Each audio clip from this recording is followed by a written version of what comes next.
저는 오늘 사회를 맡은 부산국제영화제 프로그래머 이용철이라고 합니다. 반갑습니다.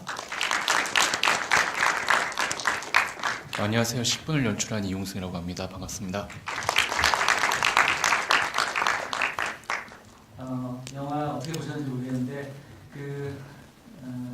이 영화는 벌써 이제 재작년이 됐네요. 재작년에 부산국제영화제에서 뉴커런츠 섹션에서 상영을 했던 영화고요. 그 뒤로 홍콩 영화제, 부절 영화제 등등해서 그 해외 영화제에서 상도 많이 받았었고 작년에 개봉을 했는데 실제로 개봉 전에는 이렇게 상을 많이 받고 그래서 상당히 좀 그 관객들이 좀 오지 않을까 이런 기대가 있었는데 안타깝게도 많은 관객분들이 이 영화를 보지는 못하셨던 것 같아요. 그래서 되게 아쉽다라는 생각이 들었었고 특히 그 연말이 되면서 2014년의 한국 영화들 중에 그 베스트라고 꼽는 그런 영화들 중에 한 편일 텐데 이 영화가 정당한 평가를 받지 못했다라는 생각을 많이 했었습니다. 오늘 이렇게 그 개봉 이후에 다시 한번 상영할 수 있는 기회를 갖게 돼서 되게 좋은 것 같고요. 즐거운 관람이 되셨으리라 믿습니다. 감독님 그냥 일단 인사 한마디 해주시죠. 네. 그 처음에 부산영화제에서 상영을 했을 때 그때 첫 GV를 모더레이터를 하셨었어요. 그리고 아마 여기 상영이 아마 마지막이 될 것 같아요. 이렇게 관객과의 대화를 진행하는 거는 그 마지막도 같이 해주셔서 너무 감사하고요. 그때 떨렸던 순간을 잊지 못해요. 그리고 이렇게 어찌됐든 영화의 성과는 그렇게 좋지 않았지만 국내에서 여러 분들이 많이 봐주셔가지고 언급되지고 이렇게 연말에 다시 상영할 수 있게 돼서 너무 행복합니다. 감사합니다.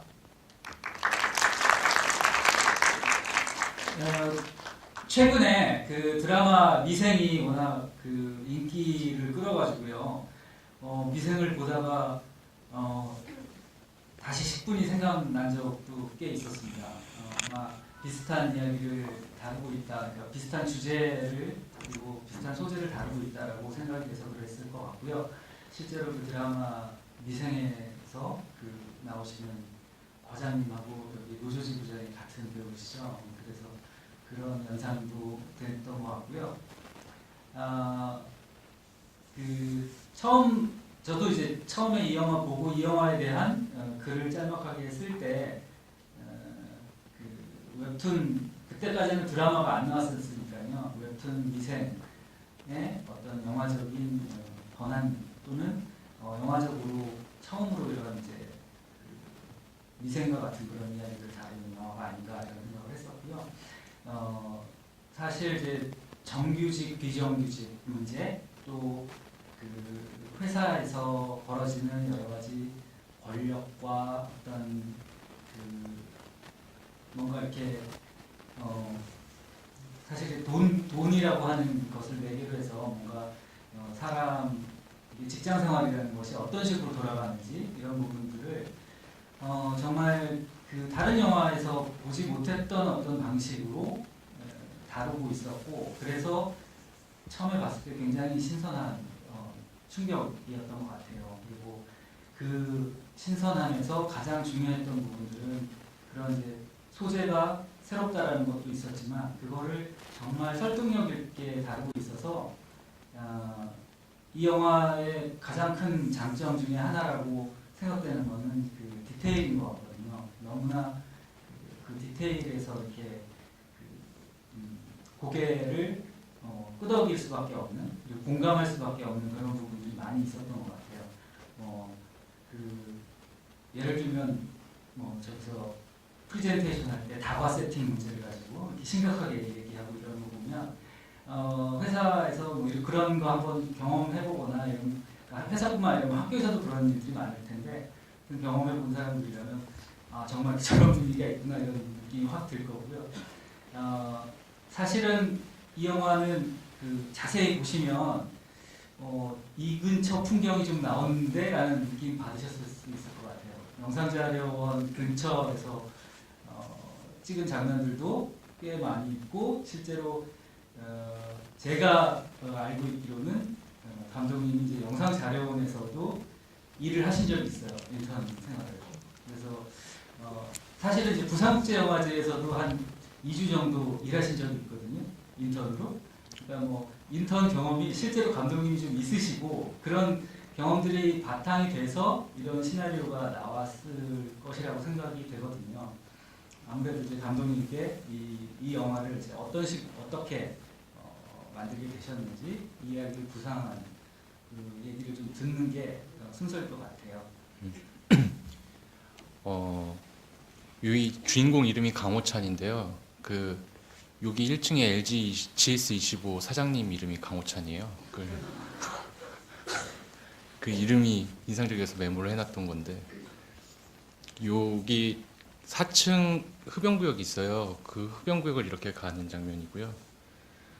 저는 자료원에서 기간제 계약직으로 2년을 근무했고 그리고 기간 만료로 이제 대학원을 가게 됐어요. 단국대 영화 콘텐츠 전문 대학원에 갔고 그리고 이 장편 영화를 준비했죠. 이 경험이 바탕이 되었고요.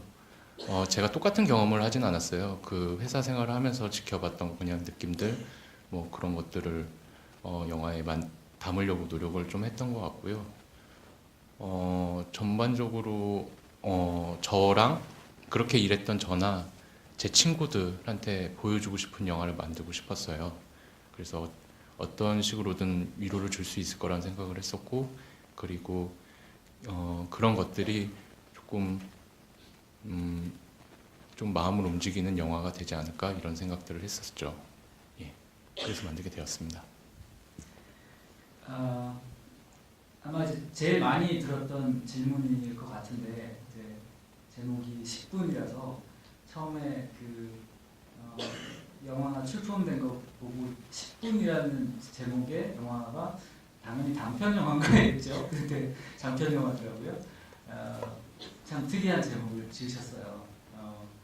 10분이 의미하는 바가 이제 마지막에 확 드러나는데 아마 그 제목에 대해서 이 10분이라는 제목으로 가야 되겠다 이렇게 생각하시는 이유가 있으실 거예요. 제일 많이 얘기 들었던 게 제목이 별로다였어요. 20분, 30분도 아니고 왜 10분이냐고. 첫 번째는 그냥 회사를 다니면서 느꼈던 거는 뭐 사람을 시간으로 본다는 생각이었어요. 그러니까 예를 들면은 저 같은 경우에는 뭐 하청을 주는 경우들이 좀 많이 업무 중에 동영상 같은 거를 주는 경우가 있었는데 하청 업체에서는 당장 급한 일은 더 급하게 받고 천천히 받아도 되는 것도 바로 내일까지 달라고 했던 뭐 그런 모습들 그리고 반대로 뭐 원장님이나 뭐 이런 사람들이 뭐 당장 급한 일인데 뭐 달라고 할 때 천천히 주셔도 됩니다. 막 이럴 때 사람을 시간 단위로 보면은 어떤 시간일까 강호찬은 마지막에 뭐 이미 10분 정도의 사람으로 보지 않을까라는 생각이었었어요. 그래서 어찌됐든 이 영화는 선택을 다루고 있는데요. 그 선택이란 거는 또 시간이란 걸 좀 전제하는 것 같아요. 그런 면들이 좀 이 영화의 제목에 잘 어울린다는 생각이었어요. 예. 그러니까 이 영화는 사실은 지금 젊은이들이 겪고 있는 여러 가지 사회 초년생으로서 겪게 되는 또는 이제 취업 준비를 하면서 겪게 되는 그런 공감대가 드러나고 있고 그다음에 실제로 그렇게 해서 인턴이든 여러 가지 이제 비정규직 일 이런 것들을 하면서 겪게 되는 문제들이 있는데 되게 뭐 희망 고문 같은 그런 거라는 생각이 들었어요. 그러니까 사실은 PD 시험을 준비하고 있는 호참이었는데 사실 PD 시험이라는 것 자체도 어느 정도 희망 고문 같은 성격이었던 것 같아요. 그래서 1차가 되고 2차가 되고 2차가 됐기 때문에 어떤 친구는 그러니까 여기서는 특히 이제 여자친구와의 관계가 그렇게 설정이 돼 있잖아요. 그래서 2차가 돼서 여자친구는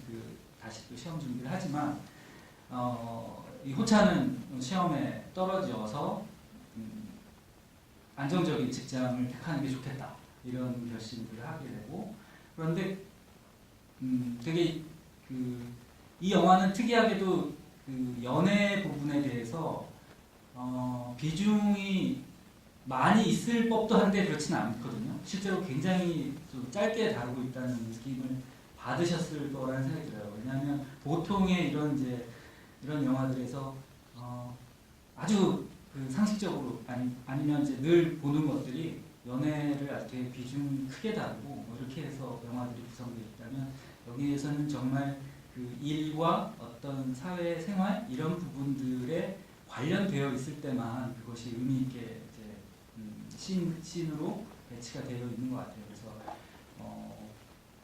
희망 고문에 여기서는 주로 희망 고문이 인턴에서 정규직으로 되는가의 문제로 표현이 되어 있지만 또 다른 한편으로는 호찬이 가지 못했던 길, 피디션이라고 하는 그 길조차도 또한 비슷한 희망 고문으로 점철되어 있는 그런 과정이라는 생각이 들고 그런 것 때문에 영화를 보고 나면 사실상 어떤 출구가 없다라는 느낌을 받게 되는 것 같아요. PD 시험 준비한다고 해서 무슨 대단한 희망이 있는 것도 아니고요. 사실 뭐 그렇지 않고 여기서처럼 뭐 안정적인 직장이라고 해서 목매달고 여기서 좀 잘해봐야지라고 한다고 해서 또 일이 잘 풀리는 것도 아니고 어떤 출구가 없는 그런 지점들을 다루고 있기 때문에 그런 것 때문에 사실은 또 드라마 미생하고 조금 차이가 있었다고 생각을 해요. 미생은 그래도 드라마 미생은 어느 정도의 판타지를 가지고 있거든요. 그래서 열심히 일을 해서 좋은 상사도 만났고 그리고 앞으로 그 일하는 과정에서 뭔가 보람도 느끼고 여러 가지가 있잖아요. 근데 이제 그런 판타지 또는 그런 식의 출구 자체가 거의 없는 그래서 미래가 잘 안 보이는 그런 상황들을 절절하게 그려냈다라는 생각이 들었어요. 그리고 이제 그런 미래가 안 보이는 부분에 대해서 결정적인 역할을 하는 인물들이 있는데 그 중에 대표적인 게 노조 지부장이 아닌가 이런 생각이 듭니다. 사실은 이제 우리가 노조하면 연상하는 뭔가 정의감과 뭔가 노동자의 권리를 위해서 싸워줄 것 같은 그 느낌하고 다르게 이 영화 되게 특이하게 다루고 있죠. 노조 지부장이라는 사람을 아마 이 영화에서 되게 다른 영화에서 보지 못했던 캐릭터가 아닐까라는 생각이 들어요. 아마 노조 지부장에 대한 그런 인물을 설정할 때 느낌들이 있었을 것 같고요. 그게 영화에서 또 큰 의미가 있다는 생각이 들어서 그 인물에 대해서 어떻게 생각하시는지 여쭤볼게요. 회사 들어왔을 때 처음 놀랐던 게 저도 노조 지부장이었던 것 같아요. 뭐 전혀 관심이 없거든요. 뭐 노조 회의 간다면 좀 귀찮아하고 뭐 이런 것들이 좀 제가 생각했던 것보다 좀 달랐던 것 같고요. 그게 또 어느 회사나 마찬가지일 것 같아요. 이게 누구나 돌아가면서 이렇게 하는 것 같고, 이게 뭐 여러 사람들이 돌아가면서 하는 것 같고, 그게 실제인 것 같아요. 물론 이 영화는 사무직을 다루고 있는 영화이기 때문에 이게 이런 캐릭터가 나온 게 아닌가 싶어요. 그리고 진짜 처음 1년 동안 그 1년 일할 때랑 2년 두 번째 해도 또 바뀌었거든요. 노조지부장이 첫 번째 계셨던 노조지부장이 자꾸 저한테 정규직이 되라고 열심히 설득을 하셨었고, 그리고 자기가 연금도 다 넣고 얼마나 행복한지에 대해서 계속 주입을 하셔가지고요. 그래가지고 그런 캐릭터가 좀 재밌다는 생각이 들었었어요. 그래서 여기서 나오는데 라인 같은 얘기도 좀 있는데 실질적으로도 좀 그랬었거든요. 자기 라인이라고 뭐 이런데 전 어차피 2년 있다 나가는데 무슨 라인이니까 막 이러면서 뭐 그런 게 비단 여기만의 얘기는 아닌 것 같더라고요. 이런저런 얘기를 나눠봤을 때 이게 사무직이라면은 주변에 있는 사무직의 뭐 어떤 공공기관이든 그런 데서의 안정적인 직장에서는 끊임없이 나오는 얘기들, 그런 캐릭터, 그런 상황들이 있었던 것 같아요. 그런 것들을 좀 집어넣었죠. 그냥 보편적인 느낌이 있어서요. 예. 이제 뭐 제가 희망 고문 뭐 이런 얘기도 하고 출구가 안 보인다 이런 얘기 했는데 그 출구가 안 보이는 지점 중에 또 하나는 여기에 나오는 호찬의 가족인 것 같아요. 그 뭐 어렵고 가난하고 이런 것들이 뭐 당연히 설정이 되겠지만 그 가족의 하나하나의 면면들도 참 그 출구가 안 보이 답이 안 나온다 이런 느낌이 막 들죠.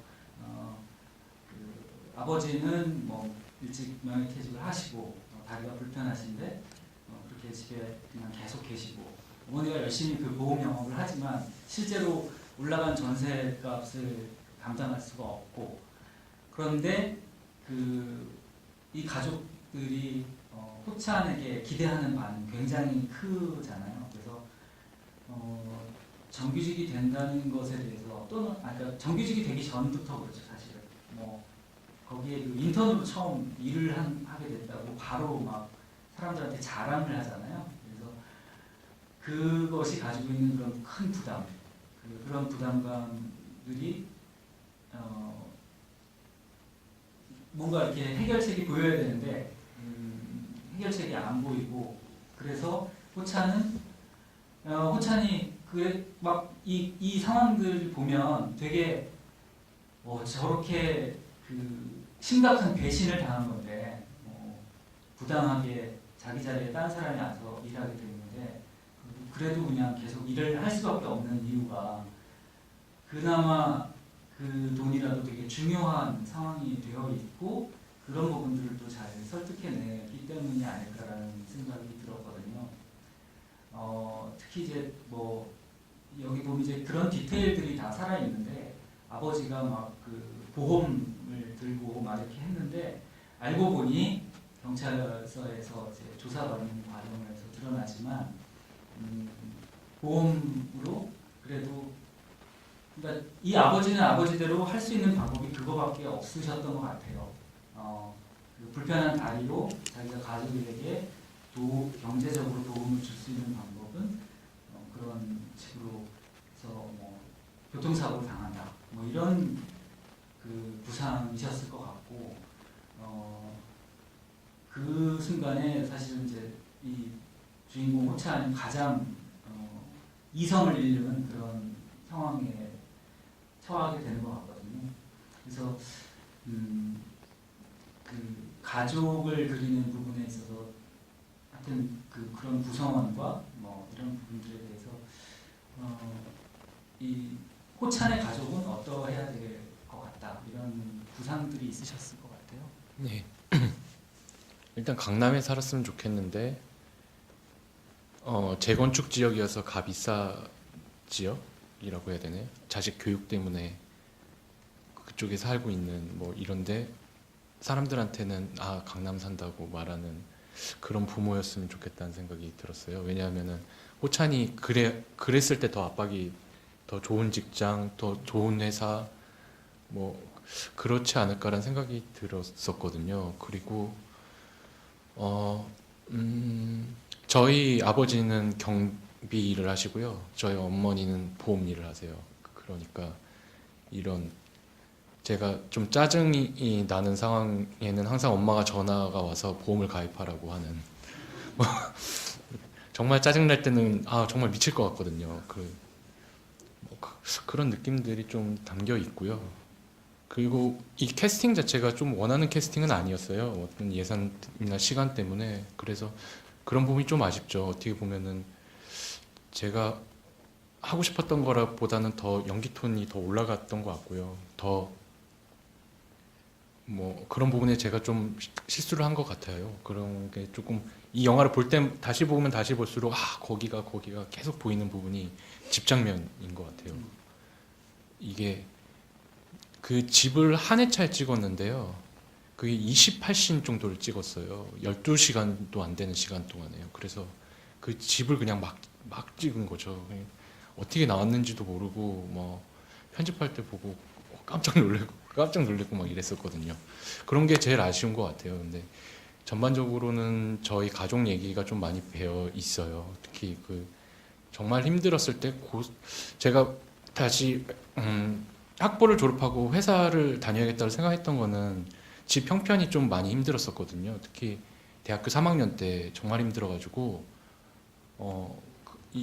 비슷한 상황을 좀 겪었었어요. 그래서 졸업 영화를 마지막으로 찍고 이건 도저히 내가 영화를 찍으면 안 되겠다라는 생각으로 이제 회사에 이력서를 넣기 시작한 거죠. 이력서를 넣었는데 마침 너무 안정적인 거예요. 그래서 부모님도 이제 어떻게든 뭐 정규직 쪽으로 좀 자리가 나면은 이걸 바탕으로 넣고 뭐 이런 얘기들과 그때 계셨던 노조지부장의 그 안정적인 이런 그런 얘기를 들으면서 나는 이렇게 회사를 다니면서 살아보는 건 어떨까라는 생각을 처음으로 하게 된 것 같아요. 그 전까지는 좋은 영화, 단편 영화를 잘 찍고 뭐 영화를 뭐 어떻게 해야지, 뭐 영화 감독이 돼야지, 뭐 훌륭한 영화 감독이 돼야지, 뭐 좋은 영화는 뭐 이런 생각을 하고 있었었는데 그랬었는데 사람이란 게 되게 간사한 게 그 졸업 영화가 잘 돼가지고요.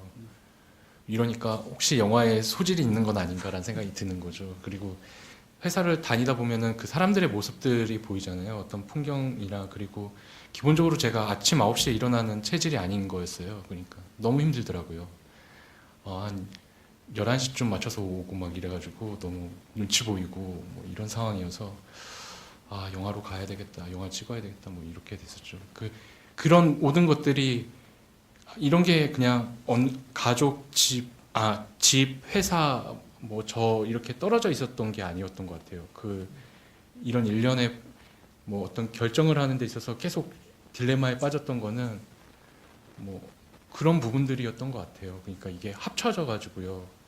이게 영향을 주고 이게 영향을 주고 뭐 이래서 그랬었죠. 그렇게 그런 순간들을 그냥 기록하듯이 찍은 것 같아요. 이 영화는요. 예. 그런 예.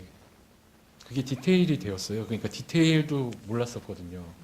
그러니까 어떻게 보면은 그냥 당연히 거기서 그러고 있어야지 뭐 이렇게 설득을 했어요. 배우들을 설득할 때도. 그러니까 뭐 이게 디테일 이거는 이 장면의 디테일을 살리기 위해서 여기서 이렇게 해야 됩니다라는 게 아니었던 것 같아요. 그게 조금 지금 봐도 이건 좀 신기한 것 같고요. 이런 반응들이 그리고 집 장면들은 너무 아쉽고 뭐 이런 게 제가 느끼는 뭐 그건 것 같아요. 두서가 없네요.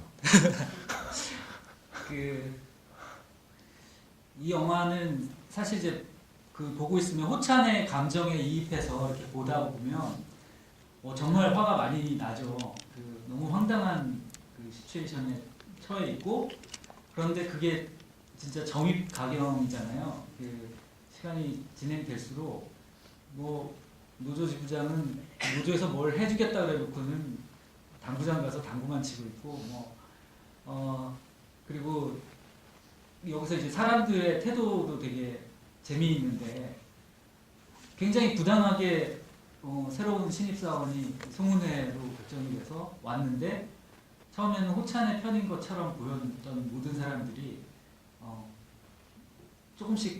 조금씩도 아니고 다 바뀌어 있어요. 하루 아침에. 그래서 송은혜랑 이제 잘 해봐야 된다. 이런 그냥 사람들이 아는 거죠. 그냥 뭐 호찬이 뭐 불쌍하게 되긴 했지만 그렇다고 뭐 호찬이랑 어떻게 잘해봐야 아무 도움이 안 되기 때문에 결국은 새로운 신입사원하고 잘 지내려고 하고 있고 되게 인상적인 부분은 저는 이제 그렇게 잘 지내려고 하면서 되게 농담 따먹고 희희낙낙하고 있는 그런 모습이 호찬이 심각한 표정으로 있는 모습과 굉장히 대비가 돼서 온 세상이 나만 빼고 다 즐거운 그런 풍경인 것 같아요. 나만 빼고 다 즐거워서 그런 풍경 속에 놓여 있기 때문에 진짜 화가 나는 것 같아요.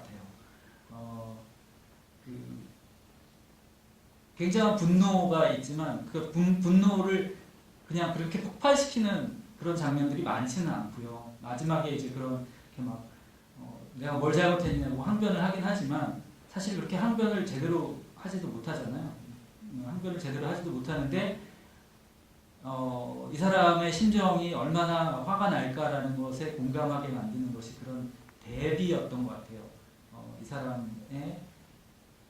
이 사람이 할 수 있는 농담은 없는 거고 지금 농담할 기분이 아닌데 그를 뺀 호찬을 뺀 다른 사람들은 다 희희낙낙할 수 있죠. 그리고 농담을 할 수 있고 맛있게 케이크를 먹고 이렇게 할 수 있는 그런 대비가 되게 인상적이었다라는 생각이 들더라고요. 아마도 그 나만 빼고 즐거운 상황 이런 것들을 경험을 해보셨고 그런 것이 어떤 그 실제 인물의 분노를 표현하는 데 있어서 더 적절할 수도 있겠다 이런 것들이 있지 않았을까 이런 생각이 들더라고요. 일단은 시나리오에는 이런 묘사들이 없어요. 그러니까 이 시나리오를 보면 그냥 호찬이 고개 숙이고 있다 뭐 이런 식이었거든요. 직원들을 일단 잡아놨으니까 여기서 직원들은 뭐 하고 있을까? 근데 뭐 케이크 먹고 있겠지 뭐 이런 거였어요. 그럼 케이크를 사오고 막 이런 식의 시나리오를 만들어간 거죠. 배우들이랑 같이 만든 것 같아요. 그러면은 이럴 때 뭐 난 어떤 얘기 하실 거예요? 뭐 그러면 한영미가 나 이러고 이런 얘기 할래 그러면 더 얄밉게 해주시면 좋겠는데요. 막 이런 식의 조율을 하면서 만들었어요. 그 장면들이 그런 게 한 화면에 잡히길 바랬었던 것 같아요. 그러니까 애초에 카메라 위치는 잡혀 있었어요. 그러니까 머릿속에 생각했던 거는 주인공의 얼굴이 있으면 그 뒤로는 직원들이 있거나 직원들 사이로 보이는 주인공의 뒷모습이던가 뭐 이런 거였어요. 그러니까 저는 똑같은 경험을 한 적은 없고요. 그런데 이런 일련의 일이 있을 때 보게 되는 것들이 뭐였냐면은 다 아닌 척 행동을 하는 건 것 같아요. 회사에서 다 아닌 척 행동하는데 이렇게 떨어져서 보면 다 보이는 것들이 있잖아요. 그게 화면으로 보면 더 적나라하게 보이게 되고 뭐랄까 그런 게 좀 영화적인 거 아닐까라는 생각을 했던 것 같아요. 그 영화로 그런 것들을 보여주기 그런 관계의 미묘함을 보여주기에 영화라는 매체가 적절하다라고 생각이 들었었고 그런 위치에 카메라가 있어야 된다고 생각을 해서 계속 그런 식으로 잡았던 것 같아요. 근데 그런 부분은 조금 이 영화를 하는 데 있어서 제가 좀 좋은 선택을 한 것이 아닐까라는 생각은 하게 되었죠. 왜냐하면은 어느 한쪽에서 주인공을 따라서 이입하게 되면은 그냥 단순한 드라마였을 것 같은데요. 그런 상황을 사람들한테 보여주는데 뭐랄까 조금 떨어져서 볼 수 있거나 아니면은 이렇게 조금 객관적으로 볼 수 있게 했던 것들이 뭐 저는 그게 너무 불친절한 거 아닌가라 생각했는데 회사 다니는 사람들 다 아는 어떤 곳이 되어진 것 같아요. 그러니까 그걸 애초에 의도하진 않았던 것 같은데 그렇게 만들고 나서 보니까 이런 것들이 조금 신기한 것 같아요. 그게 관객들의 반응을 봤을 때요. 예. 아마 그 경험이 있으신 분들은 진짜 공감하실 건데요. 뭐 되게 어색한 상황이지만 뭐 그 사람만 빼고는 나름대로 그냥 다 농담하면서 이렇게 지내는 그런 경우들이 있는 것 같아요. 근데 이제 그 장면들이 인상 깊었던 이유가 뭐 예를 들어서 예전에 그 고문당하셨던 분 중에 정말 그 순간에 라디오에서 나오는 그 행복한 DJ의 뭐 어떤 이야기와 노랫소리 이런 것들이 그렇게 원망스러웠다 뭐 이런 얘기를 한 적이 있는데 어쨌든 그런 대비가 어떤 이 영화에서 잘 살아나서 이 영화가 가지고 있는 어떤 분노 그리고 또 그 절절함 이런 것들을 만들어냈다라는 생각이 들었습니다. 그리고 이제 이 영화는 뭐 아시다시피 독립영화고 제가 말씀드린 것처럼 이제 그 드라마 미생에 나오신 그분께서 노조 지부장 역할로 나오시긴 했습니다만 아마 많은 배우들을 잘 저분들은 처음 보는데 하는 분들도 있었을 것 같고 캐스팅은 어떠셨는지 궁금합니다. 일단 제일 먼저 부장님을 찾아갔어요. 그래서 부장님을 먼저 캐스팅을 했어요. 그래서 부장님을 먼저 캐스팅하고 그 다음에 이제 호찬을 찾았죠. 그 사이에 한영미를 캐스팅했어요. 이런 일단 회사였어요. 머릿속에 그려 있는 건 회사 장면이 70%니까 이거는 무조건 잘 찍어야 된다 였었어요. 그런데 그 뭐랄까 이 밸런스라고 하네, 균형감 있게 이런저런 얼굴들의 목소리, 특히 목소리를 중요하게 생각했었거든요. 왜냐하면은 일단 호찬이 있고 호찬을 찍고 있으면 뒤에는 소리가 들려야 되는데 그 목소리의 개성이었던 것 같아요. 그러니까 화면에는 찍힐 수 있겠지만은 혹시나 얼굴이 안 보이더라도 저기서 누가 얘기하고 있다. 그러니까 주인공이 여기 있으면 카메라엔 잡히지 않지만 이쪽에는 누군가가 전화를 받고 있거나 하는 그런 목소리가, 그런 잔상이 있었으면 좋겠다 였었던 것 같아요. 캐스팅에. 그래서 한영미 같은 경우에 웃음소리가 되게 특이했었거든요. 그래서 서독제 때 그 웃음소리 때문에 그런 식으로 만나게 되었죠. 이거 하는데 그럼 이제 시나리오를 드리면 저는 어디 나오나요? 뭐 이런 식의 질문이었어요. 왜냐면 묘사가 안 돼 있었거든요. 뭐 그렇게 하나하나씩 만나서 설득을 하게 되었죠. 그래서 캐스팅 다르게 차별화할 수 있게 목소리든 외모든 뭐 이렇게 됐던 것 같고요. 노조지부장은 애초에 잘 모르겠었어요. 그러니까 더 동글동글한 사람이었으면 좋겠다 였었거든요. 그러니까 인터뷰에서도 어디서 많이 얘기했었는데요. 이 인상 같은 게 닮은 배우를 이렇게 해서 PPT를 하라고 했는데 잘 모르겠어서 동물을 사진을 했어요. 그래서 부장님은 어떤 사진에 되게 살찐 고양이가 이빨을 닦고 있는 거였었거든요. 그리고 노조지부장은 너구리였어요. 되게 얄밉게 이렇게 쭉 내밀고 입을 내밀고 있는 너구리였던 것 같고요. 송은의 남사자, 이렇게 원래는 이쁜 얼굴이 아니고 더 이렇게 콧날이랑 이런 게 매섭게 생긴 얼굴이길 바랬었어요. 뭐 그랬었죠. 그런데 이렇게 운이 좋게도 이렇게 아름아름 이렇게 자리가 채워졌어요. 이거 어떻게 캐스팅하냐고 말이 많았었거든요. 왜냐하면은 뭐 시나리오엔 없는데 인물은 있으니까. 뭐 부장님, 노조지부장 정도만 있었어요. 그냥 대사들이. 그래서 뭐 그렇게 캐스팅을 하게 되었죠. 그리고 가족 같은 경우는 아버지 같은 경우에 더 나이가 들었으면 좋겠다 였었던 것 같고요. 어머니도 조금 그랬으면 좋겠다 했는데 생각보다 더 젊어진 그러던 찰나에 호찬을 보게 되었죠. 호찬은 지슬이라는 영화에서 이렇게 살인마로 나오는 친구예요. 그런데 살인마는 아니고 그냥 막 사람 죽이는 군인인데요. 상병. 예, 상병이요. 그런데 처음 만나봤는데 얘가 얼굴은 되게 센데 목소리는 여리여리한 게 재밌었어요. 그래서 뭐랄까 흔들리지 않게 생긴 얼굴인데 정말 많이 흔들릴 것 같은 느낌을 줄 수 있겠다는 생각이 들었었고요. 그래서 호찬을 만나봤죠. 근데 연기 경험이 이 친구는 연출을 전공한 친구여서요. 연기 경험이 없던 친구였어요. 그래서 그것도 장점이었던 것 같고요. 그리고 살짝 비호감 느낌이 나는 느낌이 좋았었어요.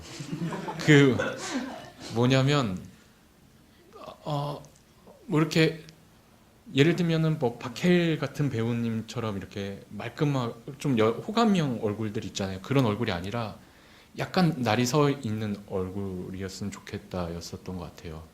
그런데 절 닮았다는 얘기를 좀 많이 들어서 이거 잘못한 거 아닌가 막 이런 생각이 좀 드는데요. 뭐 그렇게 캐스팅을 하게 되었죠. 그리고 제일 마지막에 정용진, 떠나는 분인데요. 전 팬이었어요. 그래서 그분이 계속 연극 스케줄이 있었는데 마침 딱 빈 거예요. 그 한 2주 정도 가요. 그래서 편지를 보냈죠. 그래서 바로 지금 공연을 하고 계셔서 그때 그 국립극장 말고 거기 서울예대 건물 남산에 있는 거기 극장이 있는 드라마 센터인가 거기가 있는데 거길 찾아갔어요. 그래서 거기서 확답을 듣고 하겠다고 하셔서 정용진이 제일 나중에 들어왔어요. 그게 마치 슬램덩크에 강백호가 들어온 느낌이었어요. 왜냐하면은 송은에 들어오면은 시간을 끌어갈 수 있을 거란 생각을 했었거든요. 왜냐하면은 좀 예쁘장하니까 일단은 어떤 데뷔를 좀 호찬이랑 데뷔도 줄 수 있고 뭔가 화사한 느낌으로 가면서 이야기도 재밌고 그런데 그 앞이 문제였었거든요. 그 앞을 끌어갈 사람이 누구 있을까였었는데 그럼 정용진이었었는데 그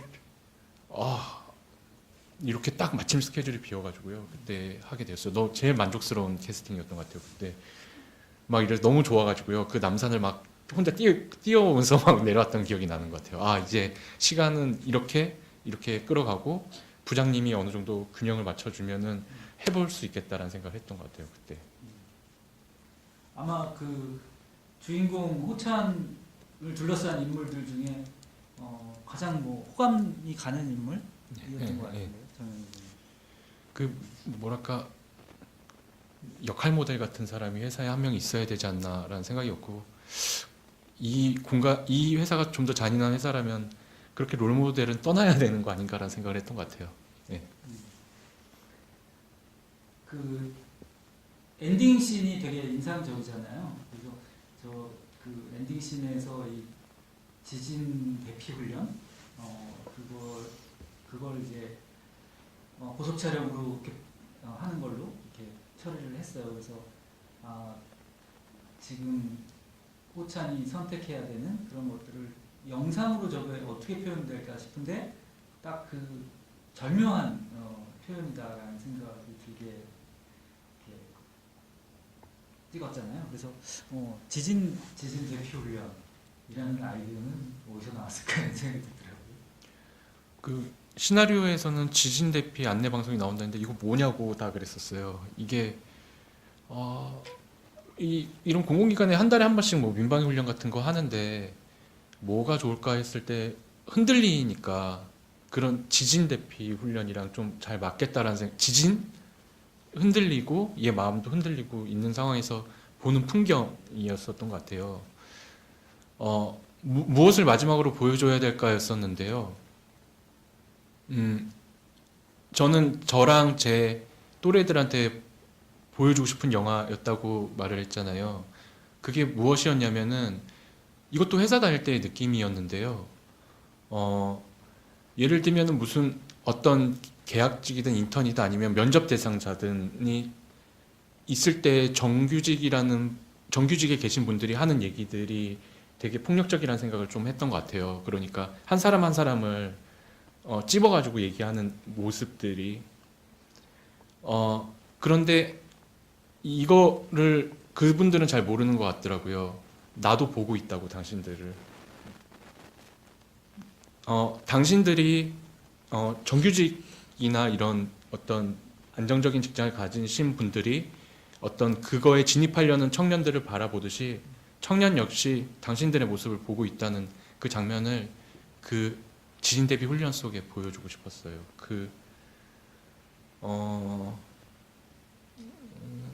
그래야 좀 공평한 게 아닌가라는 생각이 들었고 제가 이 영화를 하는 뭐 의미가 있는 게 아닌가라는 생각이었었어요. 예. 실제로 저도 이제 가끔 그런 생각을 할 때가 있는 것 같아요. 이 영화를 보고 나서는 특히 그게 생겼는데 뭐 인턴 사원이나 뭐 이런 친구들이 오면 그 영화제 같은 경우는 그 단기에 그 짧은 기간 일하는 그런 스태프들도 있고 뭐 이런 하여튼 그런 계약직 사원이나 여러 그런 종류의 일들을 하는 분들이 있는데 어떨 때는 정말 투명인간 취급을 하게 되는 경우들이 있는 것 같아요. 그래서 말도 이 사람이 듣고 있다는 걸 의식하지 않고 뱉는 경우들이 있고 그게 우리가 알게 모르게 갖고 있는 어떤 폭력적인 질서라는 거를 뒤늦게 깨닫고 뭐 그렇게 되는 것 같습니다. 그 오늘 관객 여러분들이 영화 보시고 궁금한 것들 좀 있으실 것 같은데 객석에서 질문을 좀 받아봤으면 싶습니다. 네, 가운데 보자. 저 궁금했던 게 두 가지. 마이크 있습니다. 궁금했던 게 두 가지 있었는데 첫 번째는 제 개인적인 경험도 있고 해서 영화를 보면 진짜 막 너무한다 싶을 정도로 봤거든요. 아까 출구가 없다고 편하시기도 했었는데 만드는 입장에서나 보는 입장에서 리듬처럼 어느 정도 판타지가 있는 게 좀 편리하다고 할까? 그런 길일 거라는 생각이 드는데 혹시 그런 고민이나 유랄까? 그런 게 없으셨는지. 그리고 두 번째는 좀 사소한 걸 수도 있는데 중간에 보라색 색감의 화면들이 중간중간 나는데 뭐 특별한 의미가 있으셨는지. 보라색 장면이 어떤 장면들인가요? 그 양복이나 이런 게 보라색으로 아. 나오는 게 있어서 그 색보정이 하는데 이게 찍을 때 잘못 찍힌 거예요. 햇빛이 들어가지고. 그래서 저거를 좀 지우고 싶었거든요. 날카롭게 그걸 그 색보정을 그 보라색을 지우고 싶어가지고요. 이건 도저히 지울 수가 없다고 하더라고요. 햇살이 이렇게 들어가가지고요. 뭐 RGB 뭐 어쩌고저쩌고 얘기하는데 뭐 그랬던 것 같고요. 이런 것 같아요. 그러니까 그렇게 바꿔야 된다였었을 때 얘기도 많았던 부분들이 있었던 것 같거든요. 그랬을 때 저는 이렇게 해도 충분히 볼 수 있다였었어요. 그래서 부산영화제를 가면서부터 거봐라 이렇게 해도 보지 않냐라고 했는데 3,000명이 딱 보니까 거봐 이런 게 있어야지 사람들이 보지라는 쪽으로 바뀌었어요. 그래서 이게 참 어려운 것 같아요. 이 균형을 좀 맞추는 게 좀 어려운 것 같고 그러면서 하고 싶은 이야기를 하는 게 참 어려운 것 같아요. 그런데 제가 보여주고 싶었던 10분을 통해서 보여주고 싶었던 건 이런 풍경이었던 것 같아요. 예. 혹시 뭐 그 과정에서 좀 고민되는 장면이나 이런 건 없으셨어요? 뭐 이런 게 좀 들어가야 되는 거 아닐까 이런 고민이 있으셨어요? 네. 일단은 노조지부장이 더 재밌는 대사들이 많았거든요. 그런 것들을 편집할 때 걷어내지는 부분들이었어요. 그러니까 제가 연기 연출을 좀 잘못한 부분도 있지만 그런 것들이 좀 과하다는 생각이 들었던 게 걷어낼 수 있는 부분은 이상하게 다 걷어내지게 되더라고요. 더 건조해지게 만들어지고 음악도 안 썼잖아요. 더 건조해지게 되는 것 같고 노종래 같은 부분을 못 보겠는 거예요. 이게 보는데 뭘 찍는지도 몰랐거든요. 너무 바쁘게 찍느라고요. 뭐 가겠다. 일단 빨리 하세요. 이런 식이었었는데 이게 나오고 나서 보니까 이게 좀 너무 밝은 거 아니야? 너무 이런 사람이 있어 막 이랬는데 또 사람들이 또 그런 부분을 또 좋아하는 것 같고 그래서 굉장히 당황스러웠었거든요.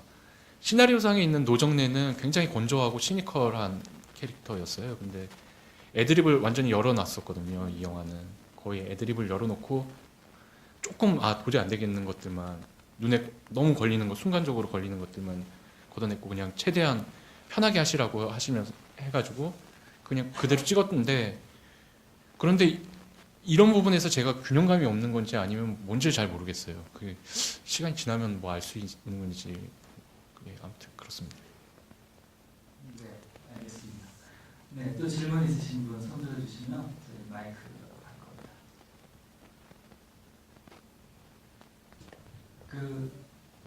그러면 잠깐 그 음악 얘기가 잠깐 하셨는데 정말 음악을 안 썼거든요. 예. 네, 되게 의도적인 선택이 사실은 많은 영화들이 그냥 습관적으로 음악을 많이 씁니다.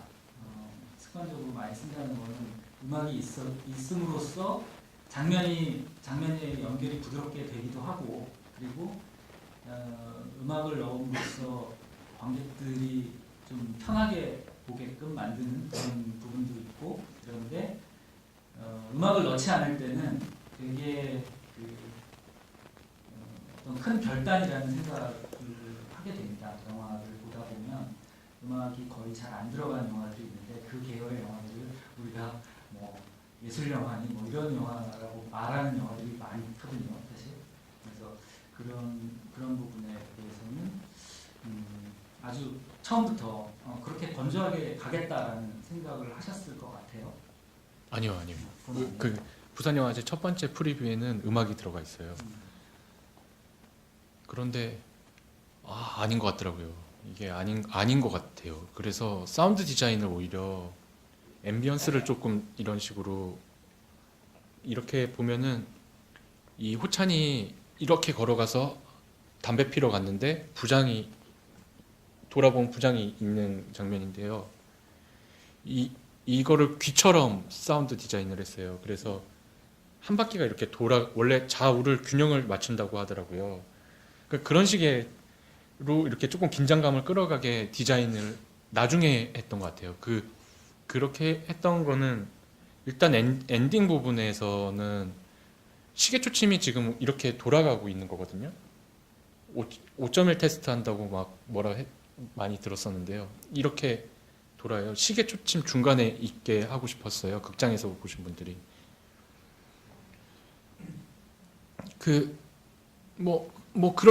그런 것들이 잘 보이기 위해서는 몇 개가 이렇게 배치되어야 되는 것들이 있었는데 그걸 자꾸 음악이 방해한다는 생각이 들었었어요.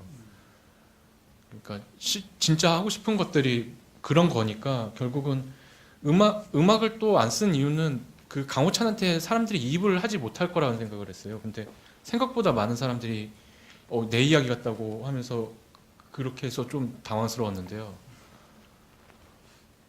이입을 하지 못할 거라고 생각이 들었었고 그래서 이제 결단은 최대한 건조하게 해서 이 상황을 지켜볼 수 있게 가는 거였던 것 같아요. 그러니까 부분 뭐 조금 풀어주고 했다가 뭐 이런 식으로 하면서 관찰하길 바랬었던 게 처음 의도였었던 거에 반해서 치킨 소스를 보고 나서 편집을 하면서 그렇게 만들어 갔던 것 같아요. 그러니까 다큐멘터리 같다는 소리를 좀 많이 들었던 것 같아요. 왜냐하면은 찍힐 때도 그렇게 찍힐지 몰랐거든요. 그 사무실에서 연습을 할 때 사람들이 어떻게 나올지에 대충 감이 잡혔던 것 같아요. 그 전에는 도대체 뭐 사무실에서 어떻게 있고 왜 나는 이름은 거기에 없는데 난 나와야 되고 막 이런 상황들이었었거든요. 그래서 여기서 이렇게 하고 이렇게 하면서 그러니까 처음 시나리오랑 찍으면서 계속 다르게 계속 만들어지고 부산까지가 그렇게 된 것 같아요. 그러니까 저도 영화가 어떻게 만들어지는지를 처음 본 게 부산 영화제였어요. 그러니까 그 전전날인가 완성이 됐어요. 전전날이 완성이 됐는데 테스트할 시간이 없어서 그대로 보내고 그래서 부산에서 보는데 좀 이상한 반응이었던 것 같아요. 공감하는 반응이어가지고 좀 당황스러워가지고요. 뭐 그랬던 기억이 나요. 네. 그때는 그러면 사운드가 지금하고 그러니까 다른 거였던 거네요? 부산에서 첫 상영 때? 같아요. 같은 거예요? 예, 지금 약간 이제 암전되는 부분의 소리만 좀 들어갔고요. 그 처음에 프리뷰 있잖아요. 심사하실 때 그 보낸 거는 거기는 음악이 깔려 있어요. 네. 뭔가 다르긴 다른 것 같은데. 네, 거기에는 음악이 굉장히 많이 깔려 있어요. 왜냐면 굉장히 지루하다라는 얘기를 너무 많이 들어가지고요. 그랬었죠. 예. 그 송은에 등장하고 나서 그 뭐 경찰서 장면부터 이제 좀 재밌다. 뭐 이런 얘기가 주로 나왔던 반응들이었던 것 같아요. 뭐 그래프로 뭐 이렇게라고 막 그랬는데 뭐 그랬었던 것 같아요. 그래서 음악을 막 미친 듯이 넣었던 것 같아요. 그 다음에 이제 음악을 다 빼니까 영화가 더 좋아 보이는 거예요. 그래서 이제 음악을 빼놓고서는 한 번도 안 했던 것 같아요. 편집할 때도 음악을 집어 넣어놓고 미리 받아놓은 음악들이 있어서요. 편집할 때도 당연하지라면서 그거를 집어넣고 했었었는데 그걸 싹 빼니까 더 재미있다는 생각이 들었었던 것 같아요. 더 잘 보인다. 더 잘 보인다였던 것 같아요. 네. 그 사운드 얘기하셨지만 진짜 인상적인 부분 중에 하나가 이렇게 그 그 호찬이 혼자 방에 들어가 있으면 밖에서 아버지가 막 전화 걸고 이런 소리들이 두런두런 들리는 그런 부분들을 이렇게 어떻게 보면은 정확한 내용 전달을 위해서 있는 게 아니라 그냥 두런두런 뭔가 돈과 관련돼서 무슨 얘기를 하고 있나 보다 이런 느낌으로 이렇게 나오기도 하고 그래서 그 약간 배우에 있는 소리 이런 부분들에 대해서 되게 신경을 썼던 것 같거든요. 예, 그 집에 층간 소음이 있는 집이어서 처음에도 무산 막 이렇게 하는데 이게 너무 커 보이고 뭐 이렇게 된 거예요. 그 오래된 집이어가지고요. 층간 소음이 있는 집이었던 것 같아요. 그래서 뭐 방에서 안방에서 뭐 돈 빌리는 소리 다 들리고 그게 계속 신경을 거슬리고 그리고 뭐 그런 거였죠. 뭐 이 전화 받는 것들을 좀 방에서 집어넣고 싶었었거든요. 근데 들어갈 데가 없어서 예를 들면은 내가 하는 목소리가 밖에도 들린다는 걸 아니까 굉장히 조용하게 말하는 뭐 이런 것들 를 좀 넣고 싶었었는데요. 그 애매하더라고요, 위치가. 뭐 그런 집이었으면 좋겠다는 생각이었어요, 그 집은. 이 영화가 선택에 대한 영화라고 잠깐 말씀하셨는데 사실 이제 엔딩에서는 정말 단도직입적으로 10분 안에 다시 정규직 다닐래 말래라는 선택을 하게 되고요. 맨 처음에 이 영화는 처음에 시작할 때도 선택에 대한 얘기를 하고 시작을 한다는 생각이 듭니다. 그러니까 첫 장면에서도 면접을 보는 걸로 시작을 하잖아요. 그래서 면접 보면서 그래서 PD 시험 준비한다고 이러면서 그렇지만 일하면서 공부도 할 수 있는 데라서 인턴으로 일을 잠시 하겠습니다. 그렇지만 계속 시험 준비를 하겠습니다라고 하고 선택의 기로에 서는 인물을 처음부터 끝까지 따라가는 이야기라는 생각이 들고 그 과정에 다른 사람들도 다 선택을 하고 그 선택에 따라서 그러니까 어떤 사람은 정영진 씨처럼 5년 있다가 떠나는 사람도 생기고요. 그리고 뉴욕에 가서 겉보기와 달리 굉장한 수재였던 우리 그 친구는 또 뉴욕에 가서 공부를 한다고 하고 풀브라이트 장학금을 받았다고 하고 이런 선택들이 쭉 전개가 되는 것 같아요. 아마 감독님은 여러 번 질문을 받으셨을 것 같아요. 호찬이 그래서 어떤 선택을 하겠느냐라는 질문을. 예, 일단은 예전에 만들 때는 7대3 정도로 남는다였었는데요. 지금은 7대3 정도로 떠나지 않을까라는 생각을 해요. 이게 좀 바뀐 것 같아요. 만약 나라면인 거예요. 그러니까 호찬은 어떤 선택을 했을지는 모르겠어요. 왜냐면 선택이란 게 막 이런저런 생각을 하고 가다가 갑자기 밖에 날씨가 좋은데 못하겠다 뭐 이렇게 굉장히 사소한 걸 수도 있는 것 같거든요. 저 같으면은 저는 나가지 않을까 지금은 그런 생각이 들어요. 실질적으로 저는 나가서 영화를 찍은 거니까 근데 남을 거라는 생각도 했던 것 같아요. 특히 이걸 만들 때는 남을 거라는 생각이 많이 들었어요. 왜냐하면 자료원도 마찬가지지만 거의 경쟁률이 1000몇백 대 1이 있고 그러잖아요. 1000몇백 대 1이고 PD 시험도 3000대 1 이런 상황인데 쉽게 못 나갈 것 같다는 생각이 들어요. 그런 좋은 제안일 거라는 생각이 들고 현실적으로 봤을 때는 그리고 부모님이나 이런 사정들 회사 들어가면 막 돈 쓰고 싶고 막 이러잖아요. 친구들 술값도 아마 호찬이 냈을 거예요. 그런 상황에서 자기가 뿌려냈던 것들이 있으니까 아마 남았지 않았을까라는 생각인데 호찬이 떠났으면 좀 더 좋겠다라는 건강한 사회겠구나라는 생각을 하는 거죠. 호찬이 갈등을 하다가 정규직으로 된다 이런 생각을 하면서 친구들 만났을 때 학교 얘기하면서 너네 아직도 학교 앞에서 사냐? 뭐 이런 이야기를 하면서 이 친구의 조건이 지금 바뀌었구나라는 느낌을 확 주거든요. 그리고 그 어떻게 보면 약간 으스대는 느낌이 있어요. 그래서 그 호찬의 캐릭터가 뭐 좀 진중하고 이런 캐릭터긴 한데 그럴 때 보면은 어떤 인간적인 약점이라는 거는 그런 부분들은 사람들이 다 공통적으로 갖는 부분이라는 생각이 들어서 그런 디테일들도 좀 좋았다 이런 생각이 들었었어요. 그 부분이 원래 처음 시작이었던 것 같아요. 이게 자료원 있을 때 끄적이던 것들이 단편 중에 원래 그 전에 제 단편 리차드라는 런던 유학생 리차드라는 단편이 있는데요. 그 다음에 찍으려고 했던 게 학교를 떠나지 못하는 애들에 대한 단편을 찍으려고 했었어요. 그러니까 뭐 한 졸업한 지 한 5년 됐는데 저는 중대니까 흑석동에 왜 흑석동에 있는지도 모르겠어요. 흑석동에 왜 살지? 저기 월세도 비싸고 뭐 볼 것도 없는데 그런 애들에 대한 단편을 하나 찍으려고 했었거든요. 그 시나리오를 써놓은 게 있는데 거기서 좀 이쪽으로 오게 된 것 같아요. 그러면서 그게 회사 사회초년생이 되어 거고 뭐 이렇게 발전되신 것 같은데요. 그런 술자리에서는 아마 강호찬이 노정래 같은 역할이었겠죠.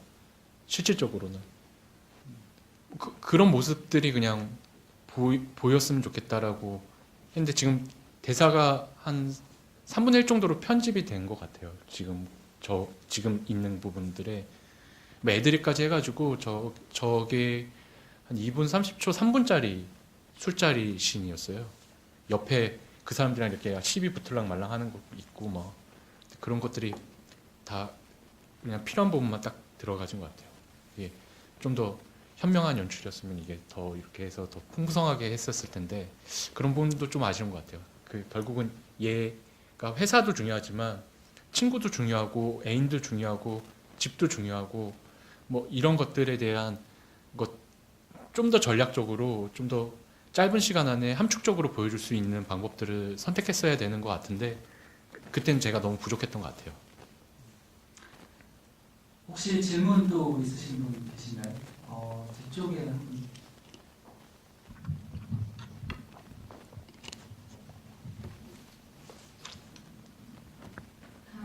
영화 잘 봤고요. 개인적으로는 저도 언론 관련 고시를 공부하다가 공공기관에서 인턴을 하고 지금 공공기관에서 근무를 하고 있어서 정말 되게 굉장히 똑같은 상황이었어요. 1년 동안 계약직으로 근무하다가 인턴으로 근무하고 그다음에 이제 전환이 된 거라서 잘 봤고요. 궁금한 거는 그 영화를 찍으시면서 그러니까 계속 찍는 중간이라든지 아니면 찍고 나서도 그러니까 계속 신경이 쓰이고 어떤 확신이 들지 않아서 수정을 하고 다시 찍거나 아니면은 계속 어떤 부분을 고치고 또 고치고 그랬던 부분이 있을 것 같아요. 뭐 전체적으로 다 신경을 쓰셨겠지만 그러니까 뭐 옆에 조언도 구하고 계속 확신이 서지 않았던 그런 부분이 씬이라든지 아니면 어떤 부분이 있는지 그게 궁금합니다.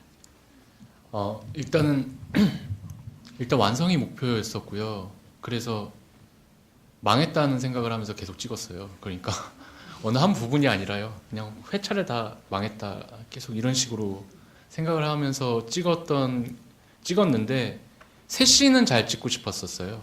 그게 경찰서 장면이랑요. 그거는 하루에 한 씬 찍었어요. 그리고 엔딩 장면 그것도 하루에 한 씬 찍고 지린 대피 훈련하는 거.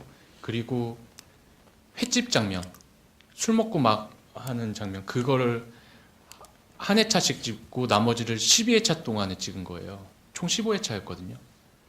그러니까 나는 이 영화는 이 세 씬만 잘 찍고 싶다였었어요. 그러니까 뭐 여러 가지 상황 때문에 계속 이거 망했다였어요. 그냥 망했고 이거 다 먹고 큰일 났다 이제 다음 영화는 찍을 수 있을까라는 생각을 하면서 일단 신경 쓰지 말고 난 세 씬만 잘 찍자였던 것 같아요. 나머지는 어떻게 나왔는지도 모르겠어요. 운이 좋았던 것 같아요. 왜냐하면 이게 찍을 때는 날씨가 좋아 보이지만 장마철이거든요. 6월 달이었어요. 그러니까 스케줄상에 장마철에 들어간 데서 아 뭐 그럼 어차피 망했는데 비 맞으면서 찍지 뭐 이런 생각이었어요. 뭐 실내로 복도로 들어가서 뭐 어떻게든 하고 막 이래야지였었던 것 같아요. 그래서 이게 전부 다 다시 찍고 싶은 마음도 있어요. 지금 그래 시나리오를 다시 써서 하면 더 잘 찍을 수 있을 것 같은데 뭐 이런 마음이 있죠. 그런데도 불구하고 너무 아쉬운 건 집장면. 아 집장면은 30분에 한 시씩 날아가는데요. 아 지금 뭐 어떻게 나왔는지도 모르겠어요. 여기 붙어 있는 것 자체도 신기해요. 이게 너무 아 이거 진짜 망했다, 진짜 망했다 막 이러면서 계속했던 것 같아요. 네, 뭐 망했다고 하지만 뭐 이게 훌륭한 영화로 다 붙어서 완성될 것 같아요. 제가 보기에는 그 세 장면 중에 뭐 지진 대피 훈련은 뭐 그렇다 치고 횟집 장면이 또 영화에서 되게 중요한 부분인데 막 폭발하는 장면이라서 그거가 그렇게 이제 중요하다 이렇게 처음부터 생각하고 준비를 하시는 건가요? 예, 그 장면이 중요하다고 생각했었어요. 그게 제가 단국대를 가기로 결정하고 나서 합격자 통보를 받고 나서 송년회 자리가 있었어요. 송년회에 있었는데 나 이제 가서 완전히 회사원 아니야 막 이러면서 되게 나 이제는 자유롭게 뭐 영화 하면서 할 거라고 되게 뭐랄까 안정적이라고 생각했던 것 같아요. 그런데 그때 술 취해가지고 필름이 끊겼어요. 제가 뭐 어떤 행동을 했는지 모르겠는데요. 필름이 끊겼는데 눈을 어슴푸레 기억나는 건 경찰이 랜턴 같은 걸로 막 내 얼굴을 비치니까 어디 무슨 고속도로 같은 데 버려져 있었어요. 제가요. 남부순환로 아니고 저기 상암동에서 이렇게 가는 내부순환로인가요? 저기 거기 어느 편인 것 같아요. 거기 버려진데 경찰이 이렇게 랜턴으로 뭐 하시는 거예요? 근데 한겨울이 엄청 추운데 제가 막 살려주세요 막 이랬던 기억이 나요. 그래서 그분이 이렇게 해서 그때 연남동에 자취했었거든요. 그래서 계속 그 계단을 올라가는데 제가 살려주세요 잘못했어요 막 이런 기억이 나요. 너무 취해가지고 얘가 뭐 하고 막 소리 지르잖아요. 말도 안 되게 뭐 좀 한 게 이게 맨정신인지 필름 끊긴 건지 좀 애매하게 보여주고 싶었었어요. 그래서 운이 좋게도 그날 마침 또 비가 내려가지고 저 장면을 찍게 되었죠. 중요하다고 생각했어요. 그 횟집 장면이. 그리고 뭐랄까 이 공공기관이나 뭐 어떤 사회든이 핵심은 책임 회피인 거라는 조직의 핵심은 책임 회피인 것 같다는 생각도 많이 들었거든요. 그런 풍경이 좀 같이 보이는 거. 그래서 횟집 장면이 좀 중요하다고 생각했었고 저기서 좀 낄낄거리면서 막 웃을 거라는 생각을 했었던 것 같아요. 예.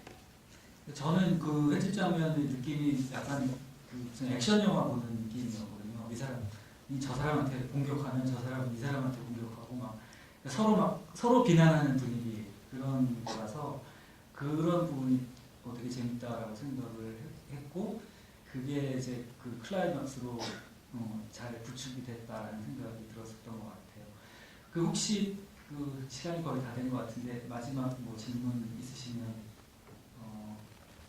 예 저쪽에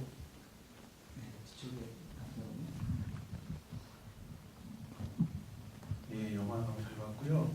그 횟집 장면에서 그 사소한 질문인데 혹시 정말로 음주를 하고 찍었는지 그거 하나 궁금하고 또 하나 횟집 장면을 보면 이렇게 광어 먹다는 장면이 짧게 나오잖아요. 예. 혹시 거기서 뭐 하시고 싶은 얘기가 있었는지. 전 실제로 술 안 먹고 찍었고요. 그 광어 장면이 이 영화에서 유일하게 시점샷이에요. 그냥 필름 끊긴 느낌을 좀 주고 싶었었어요. 예. 그냥 정말 생뚱맞은 시점샷을 하나 쓰고 싶었고요. 이렇게 내려서 걸어갈 때도 굉장히 이 사운드가 그냥 일상적이지가 않아요. 이 걸음소리나 이런 게 좀 과하게 집어넣는데 제가 과하다고 해도 잘 드러나지가 않아서 그런데 아무튼 그런 느낌을 좀 더 살리고 싶었던 것 같아요. 필름 끊긴 느낌. 애매하게. 보시기에 따라서는 칼 들고 들어가려나 이런 그런 서스펜스도 있었던 것 같기도 하고요. 그 혹시 또 질문 있으신가요? 네. 저기.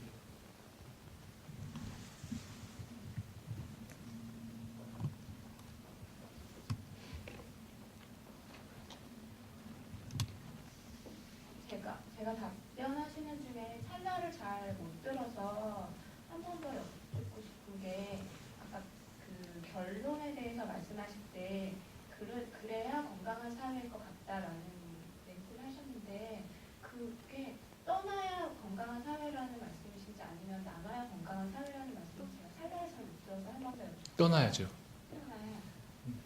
그러면 제가 이렇게 딱 영화를 볼 때는 그렇게 자기가 하고 싶은데 꿈을 쫓아서 떠나는 그런 대표적인 인물로 노정래가 나오는데 노정래가 떠나는 장면에서 그 주인공 호찬이가 그럼 열심히 사는 게 잘못된 겁니까? 라고 물을 때 되게 수긍을 가거든요. 한편으로 그렇게 꿈이 어떻게 보면은 꿈이 있어야 된다라고도 말을 하지만 꿈을 가지는 것 자체가 되게 좀 현실적으로 어렵기도 하고 그거 자체가 사람을 좀 불행하게 만드는 측면이 있다고도 좀 생각이 드는데 그 노정래의 태도 또한 뭔가 되게 기성사회에 대한 약간 너무 삐뚤어진 그러니까 자기 할 일 안 하고 거기서 이제 목을 받으면서 일을 하는데 되게 불성실하고 그런 장면 그런 면면들이 되게 좋게 보이지만은 않거든요.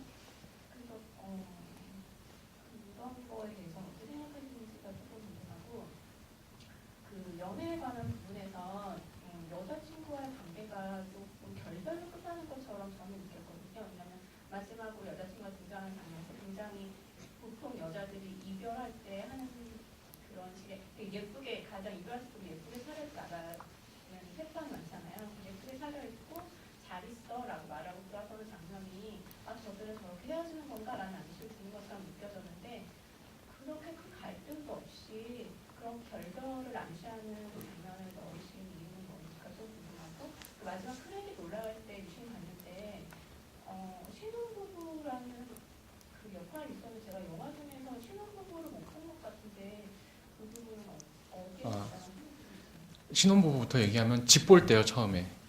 부동산 신혼부부가 집값이 비싸니까 재건축에 싼데 인테리어 조금 바꿔가지고 들어올 만한 신혼부부라고 생각이 들었어요. 집 보는 사람들이. 조금 그런 디테일인 거죠. 뭐. 그리고 뭐였지? 일단은 그 여자친구에 대한 얘기를 할게요. 저는 그 런던 유학생 리차드를 찍을 때 그 시작이 어떤 거였냐면 제가 뭐 그런 알바도 했지만 칼럼이 있었어요. 그게 뭐냐면 젊은 세대에 대한 문제에서 젊은 세대의 가장 큰 문제는 인간관계의 촉을 잘라버린다였어요. 근데 전 굉장히 공감했었거든요. 그게 연애를 못하는 이유?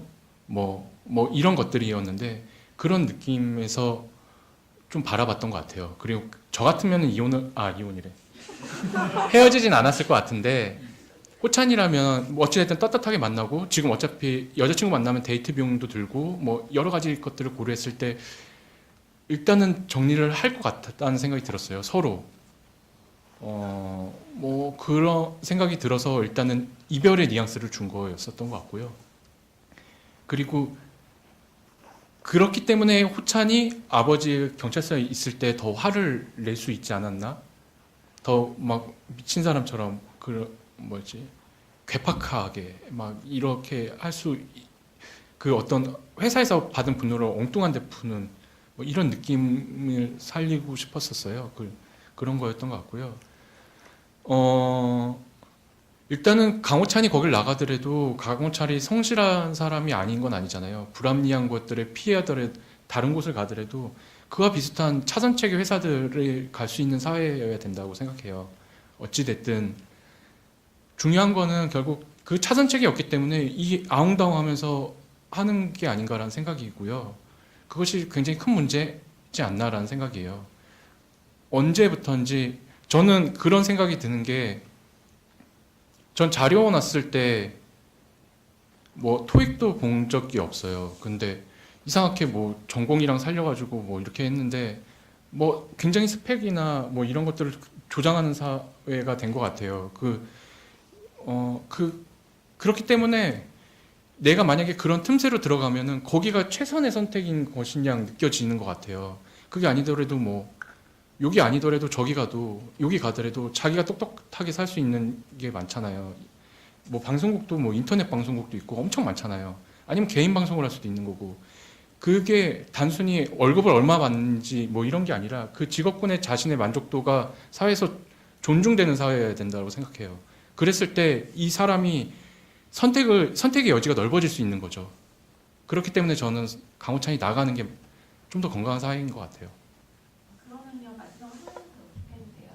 그럼 떠나는 인물들에 보면은 유학을 가는 우정배가 있고 또 롤 모델의 역할을 하는 처음에 정지원이었던 전인이 있고 또 한 명이 낙하산으로 들어왔던 여사원이잖아요. 네. 근데 보통 이런 공공기관에서 아까도 핵심적으로 사람들이 제일 좀 약간 비열하고 기회주의적인 면을 보이는 게 책임지지 않는 부분이라고 말을 했는데 이 여사원도 대표적으로 되게 책임을 전가하고 자기가 잘못한 거에 책임지지 않는 부분이 나오는데 그 책임지지 않는 거는 이 사람들이 그 조직에 남아있으려고 아둥바둥하는 거라고 생각하거든요. 책임을 지면은 어쨌거나 조직에 오래 못 버티기 때문에. 근데 책임도 안 지고 이 여사원은 왜 떠난 건가요? 차선책이 있었겠죠. 그게 단순히 다른 회사가 아니더라도 여러 가지가 있잖아요. 저는 오히려 반대인 것 같아요. 말씀하신 거에 반대로 생각하는 분들이 있는 것 같아요. 뭔가 믿는 구석이 있으니까 나가는 거 아닐까요? 그거는 뭐 사회일 수도 있고 자기 자신일 수도 있는 거잖아요. 아니면은 뭐 집안일 수도 있는 거고. 뭐 돈이 없어도 내가 그냥 행복하게 살 수 있는 거잖아요. 라면 끓여 먹고. 저는 방금 말씀하신 것처럼 어떤 자기가 하고 싶은 일 그런 거를 차선책으로 생각하고 좀 더 삶에 대해 생각하고 이러기 위해서 지금 떠나는 인물들은 좀 그런 식으로 보여졌다. 앞에서 전임이나 노정아 그리고 회사 안에 있는 사람들은 약간 좀 기회주의적이고 사회에 젖어 있는 그런 걸 생각해서 이 주인공이 그 회사에 남느냐 아니면 떠나느냐 두 가지 선택의 기로에 서 있을 때 이거를 택해야 된다고 생각했는데 그 여자 엄마는 조금 어디에도 속하지 않은 인물 같은 느낌이 들어가지고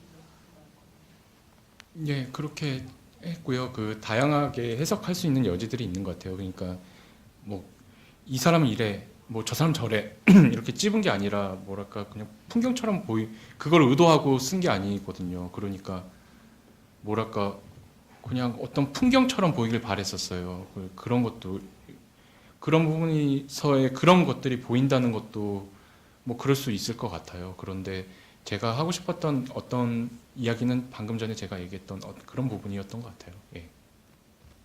네, 아마도 영화 속의 인물들이 각각 어떤 선택을 하고 그 선택에 대한 이유를 은연중에 다들 얘기를 영화 속에서 하고 있다라는 생각은 들었었습니다. 저 같은 경우는 이렇게 송은혜 같은 경우도 마찬가지로 여기 아닌 곳도 갈 때 많다라는 제스처를 처음부터 취했었기 때문에 이제 그런 선택을 할 수 있었구나 이런 생각을 했었고요. 뭐 시간이 다 된 것 같아서 감독님 끝으로 사실은 뭐 이 영화 자체가 그런 참 지금의 청년 세대에게 하고 싶은 말을 담은 영화이긴 한데 그래도 지금 이 영화가 이제 어떻게 받아들여졌으면 좋겠는지 끝으로 인사를 좀 부탁드리겠습니다. 결국 어떤 이분법에 대한 거였던 것 같아요. 지금 하는 것도 그 이분법을 좀 깨부시고 싶었거든요. 그런데 그렇게 보였다면 조금 제가 어떻게 보면 전달을 잘못한 부분들도 있을 것 같은데요. 어떤 선택하는 상황에 놓여진 거죠. 그러니까 내 선택은 준비가 안 되어 있는데 시간은 대부분이 마찬가지인 것 같아요. 그러다 보니까 뭔가 조급한 선택을 하고 자기와 뜻과 다른 어떤 거에 그냥 휩쓸려 가고 그 조금 여유를 갖고 자신감을 갖고 그렇게 하루를 살았으면 좋겠어요. 예. 그런 영화가 되길 바래요. 이 영화가. 네. 뭐 어떻게 보면은 되게 비관적이고 암울한 느낌을 준다라는 생각을 가질지도 모르겠지만 사실은 이제 그렇게 좀 비관적으로 그리거나 아니면은 출구가 없는 그 상황들을 그려냄으로써 오히려 어떻게 보면 나만 힘든 게 아니다라는 위로를 줄 수 있는 것 같고요. 그리고 지금 우리가 처한 상황들이 어떤 건지를 좀 객관적으로 볼 수 있게끔 하는 힘이 있다라는 생각을 했습니다. 오늘 끝까지 자리 함께 해주신 관객 여러분 대단히 감사드리고요. 큰 박수로 오늘 이 자리를 마무리하겠습니다. 고맙습니다. 감사합니다.